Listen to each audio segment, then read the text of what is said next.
की भौजी कोना गेला है? अरे गेट खोला ना, कोना रुकल छ? अरे की भेलै, कथि हल्ला करै छियै? अरे सरस्वती पूजा के चंदा दहो ना। फेरो अहाँ सब चंदा मांगे ला चले लिए? हां हां सुना, हटा बोलियो ना। अबरी फेरो चंदा दैना सरस्वती पूजा के करन जिद भौजी। अबरी फेरो चंदा दैना सरस्वती पूजा के करन जिद भौजी। ए बोलन के तहना के काटिया रसीद भौजी। ता बोलन के तहना के काटिया रसीद भौजी।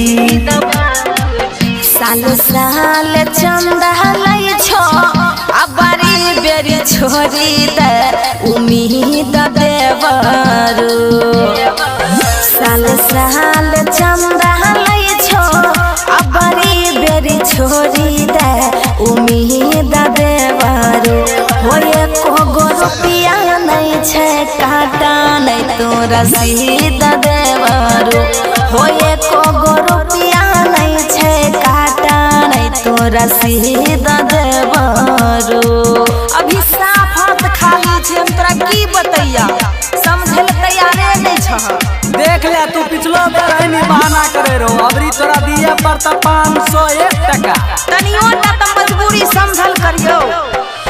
सरस्वती मैया के मूर्ति महंगा वाला लईबै के पसीना भौजी। अच्छा सरस्वती मैया के मूर्ति महंगा वाला लईबै के पसीना भौजी। ए बोलन के तहना के काटिया रसीद भौजी।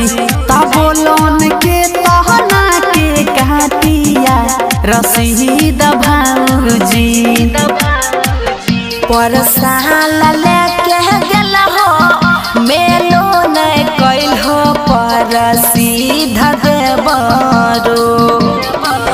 पर साल लेके गेल हो, मेलो नहीं कैल हो पर सीधा देवरू। होए को रुपया नहीं छे काटा नहीं तो रसीद देवरू। होए को रुपया नहीं छे काटा नहीं तो रसीद